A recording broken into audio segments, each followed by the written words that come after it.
Wish TV is proud to honor teachers in Central Indiana She is an inspiration to all of us. He's always smiling. who go above and beyond, He's done so many things for so many people. He's inspirational. making a difference, He's always taught me to believe in myself and never get down on myself. Everybody's biggest cheerleader. and deserving of recognition for their outstanding efforts in I education. love the people that I work with, and to know that I've made an impact on somebody's life, it is truly a great honor. It's an honor. I love what I do, and the kids are the ones who make it work. I'm like just so taken aback because I love them so much. The fact that, they love me just as much just means a lot. Sorry, you're going to have to cut that part out. And you are our winner. Oh, thank you so much. From Wish TV and the All Indiana Podcast Network, this is the Golden Apple Awards Podcast, sponsored by WGU. Hey everyone, Hannah Mordeau here. November's winner is Mr. Brent Cummings. He's a Project Lead the Way teacher in Perry Township who is known for robotics, spelling, and Batman. We'll explain the Batman if you go listen to the story. Golden Apple Award comes with a trophy, a school supply shopping spree, a surprise visit from our News 8 team, and new this year, a $2,000 cash prize. This prize went really fast. It was really emotional. So I brought Mr. Cummings back here on the podcast. Mr. Brent Cummings, welcome to the podcast. Good morning.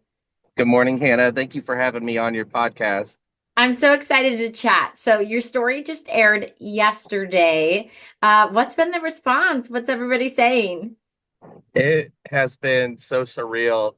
When you came in and surprised me, it was just the beginning of so much emotions. And it's just been an outpouring from family and friends and students, former students and parents. It's just been so uplifting. Can't thank you enough for this opportunity. It's been such a huge blessing for me and my family. Your story is really uplifting. So thank you for letting us share it. And your coworker, Laura, said she was like adamant. She's like, I've tried to nominate him for so many things. She thinks so highly of you and the work that you do. You've been a teacher for a long time, but this is your first year as a Project Lead the Way teacher. We tried to explain it a little bit in the story as to what that is, but can you kind of tell us what do you do in this role? And I have my wife here too. She's driving, so if I misspeak or if I don't articulate it well, she'll definitely add in. But Project Lead the Way is a problem-based curriculum. It's student-centered. The students work through what's called like the design process, where they ask a critical question, they explore, they evaluate, they model, and then they have to explain themselves. And it's really cool because they get to do a lot of hands-on learning, but they also get to take ownership in their own learning. And that's the kind of learning that students gain a much more deeper understanding. It's been really cool. I'll tell you that before this year, I had no idea really how to program. And now I feel accomplished teaching kids how to program. I've inspired a lot of students. I feel that it's not as hard as it may seem. When I think of a programmer, it's kind of an intimidating field, but it hasn't been as much as I would have thought it would have been, and the kids are really enjoying it. So that's just one aspect of programming part, but overall, it's been really great for me. I've loved this position. You mentioned your wife because she is also a Project Lead the Way teacher in your same district. She's been doing this for a few years though too, right? Yes. Yep. She's been teaching Project Lead the Way for about 8 or 9 years now at Winchester Village. Wow. Okay. So both of you are teachers. Your origin story kind of is linked to your Batman nickname, which the kids were quick to tell me about. I had no idea that wasn't in your nomination when I went to talk to everybody. Can you kind of tell us in your own words where the Batman persona comes from? Yeah. So my wife moved here from Elkhart, and she got a job at the YMCA, the Randsburg YMCA, and that's where I met her. And we were going through a training, and our camp counselor said, all right, guys, this time I want you to choose a nickname for yourself. And I was like, oh man, on the spot, and I was Batman, and it stuck. I was working with 5 and 6 year olds at the time, and they were just so enamored that they were with Batman. And camp counselors at the YMCA, we do a lot of dancing and singing and making it fun, and it just I would always put some kind of like a Batman spin on a song. And um, Natasha, she was working with 7 and 8 year olds. Uh, we started dating as we were working at the YMCA. She got a teaching position in Perry. At the time, I was teaching in Indianapolis public schools. Um, it, the rest is history. Well, your classroom has certainly taken on the nickname over the years as well, because you walk in, there's Batman everywhere. Is that you or kids bringing that? What's going on? No, those are students' gifts that they've brought to me. It's been it's humbling. Uh, yeah, just throughout the years, kids have brought in gifts around Christmas time or Teacher Appreciation Week. So yeah, that's all from the kids. Oh, I love that. Oh, that's so much fun. You've virtually been with elementary students, it sounds like, for your 18 years teaching. But you also, along with teaching during the day hours, do all these clubs in the other hours of the day. Can you tell me first about robotics? Because the district has a record 6 teams at your school. Sounds like a lot because of you. Yeah, I, I, a lot of people ask how. It's not easy. We had 38 students who wanted to participate and try out for the robotics team. Um, and they all came. We did it on a Saturday. We actually did a workshop this past summer to gain interest in the robotics program, and I think that's kind of what got everything going. And so we did a tryouts on a Saturday, and all 38 students who signed a permission slip form came in, and how passionate they were and wanting to do it. So I asked that parents come in, and we had a parent meeting. Said, with just being me coaching, I'm going to need all the parent support that I can get. And the parents were just absolutely all on board and absolutely have been nothing but amazing in helping me. So we have 6 teams. We have 2 all girls teams who competed in an all girls scrimmage and did very well. We have 2 all boys teams. We have 2 teams that are a mix of boys and girls. Robotics wasn't much of a thing when I was growing up, but now you do see it all over at all these different schools. How do you think this is good for students? So what does it help teach them? I mean, it's the problem solving and the critical thinking and taking ownership. It really has to be hands off from the adults. You actually could get disqualified or penalized if it's an adult that's, fixing the robot, or it's got to be the kids doing the work. Yeah, same here. I didn't have this kind of thing growing up. It's been really fun for me learning with the kids, because just as much as it's new to them, it's new to me as well. Mm-hmm. You also do. Sorry. Well, I was going to say you also do Spell Bowl. Which came first, robotics or Spell Bowl? Spell Bowl. This is my 5th year coaching Spell Bowl. I was kind of helping out coach robotics last year. This year I've taken robotics full on. Spell Bowl, it's been 5 years, yeah. In Spell Bowl, my understanding is essentially like the kids spelling bee at the school and then within the district. Is that correct? It's similar, but it's paper pencil, so it's not like they spell it verbally.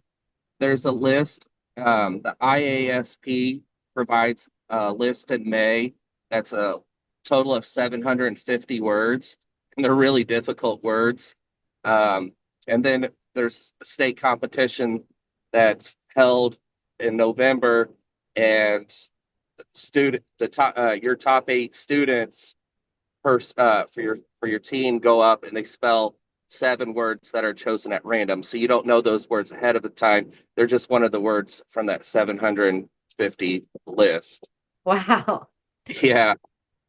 These Yeah. sound like some tough competitions for kids, and it sounds like a lot of work for you outside of regular hours. How do you do it all, and what makes you want to do it all? Um, well, the kids make me want to do it. Just having a plan. Um, I love coaching. I've coached Little League Baseball forever, coached my kids in soccer. I don't know much about soccer, but it's just one of them things where like they need help or they need support. With robotics, so our school day starts at 9 a.m. And in order for me to best help teams individually, I would have two teams practicing on a morning. So I'd have two teams practice on a Monday morning at 7:15, two teams practice on a Wednesday at 7:15, and two teams practice on a Thursday. And then spell ball afterwards. There's only a couple days after school, so it's not like a Monday through Friday kind of thing. With spelling, most of it's the students studying at home and me just kind of testing them on some words and providing some support that way. Now that our team's robots are built, we really have a special opportunity to form what's called an alliance. So at robotics competitions, you don't necessarily compete against each other, you form alliances. Um, so there will be times that our teams will be aligned together. And what I'm going to do is I'm going to shift our practices to after school so that I can have all six teams practicing together and strategizing on how to get the most points. And we're going to do practices on Saturdays too, Oh, which wow. will it'll allow other people to come in and help support the kids as well, because it's hard for people to come in before and after school because everybody's work schedules can be different. Oh, yeah, that makes sense. Like it'd be hard to get that parent involvement that you wanted on those weekdays before and after school. I could see that. You've And the been parents, teaching. Oh, sorry, I'm sorry. You could no, go ahead. and the parents have been. Our competitions are on Saturday, and they jump right in and they're helping the kids get queued up for their matches. It's been awesome. I can't do this without them. So it's been wonderful. Oh, well, I love that. You've been teaching for many years now. You've obviously seen, well, growth, changes, robotics, all these different things when it comes to education. Um, what do you want parents to know now in terms of helping teachers? Because I think we have moved into, obviously, the pandemic was a weird time, and then now we have this such shortage of teachers. We need more teachers. What do you want parents to know when it comes to teachers and the support, as you talked about there in robotics, the support that you guys need? I would just say to parents that us teachers, we need their support. Um, we need them involved. We need them just asking questions that to never feel uncomfortable. There's no bad question. Just helping connect that bridge that we can all pull together as community and uh, help these kids. That's what it's ultimately about, is being there for the child. I have kids, and that's, what we want as parents. But what about when it comes to encouraging other people that maybe are thinking about being a teacher, or what do you think is the solution to help get more teachers? Like, what do you want people out there to know? I think teaching is a difficult profession. I would say to anybody who's thinking about being a teacher, uh, choose your hard. No matter what you do in life, there's going to be hard.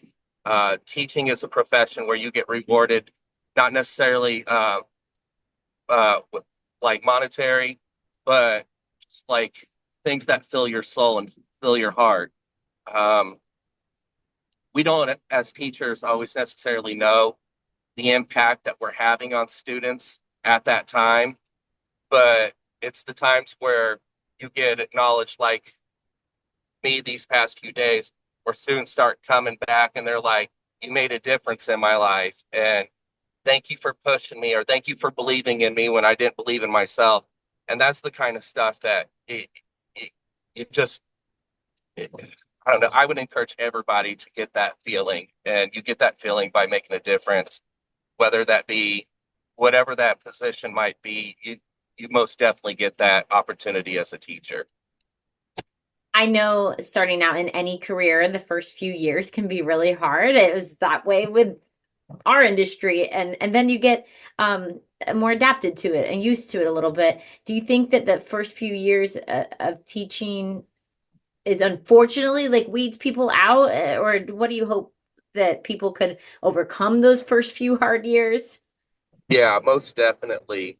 Like, oh, I forget the gentleman who would kind of talk about like the different stages of a teacher in their career, and the first like 2 or 3 years are most definitely the hardest. But if you can get through those 2 or 3 years, it's so worth it.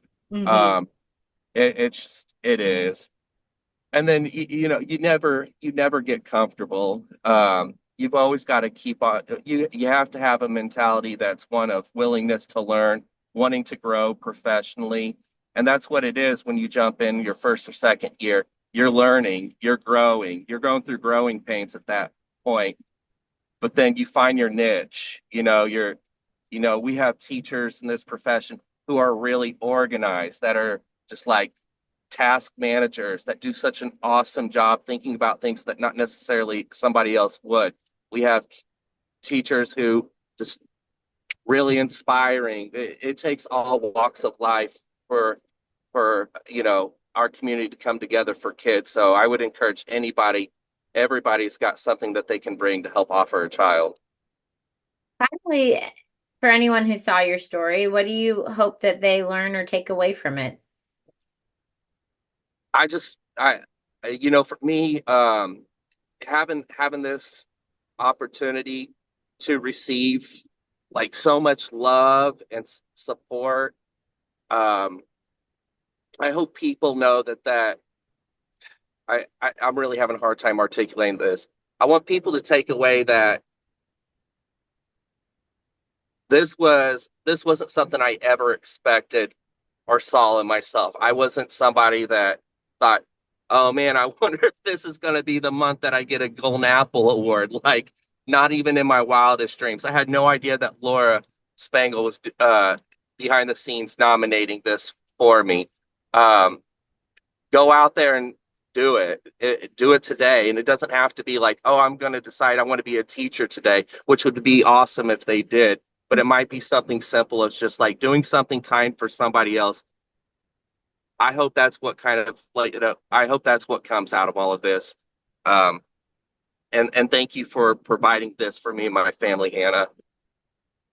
Oh, well, thank you for letting us, bombard you and surprise you. You were such a good sport about it. And we really did love sharing your story. So thank you so much. And thanks for chatting today.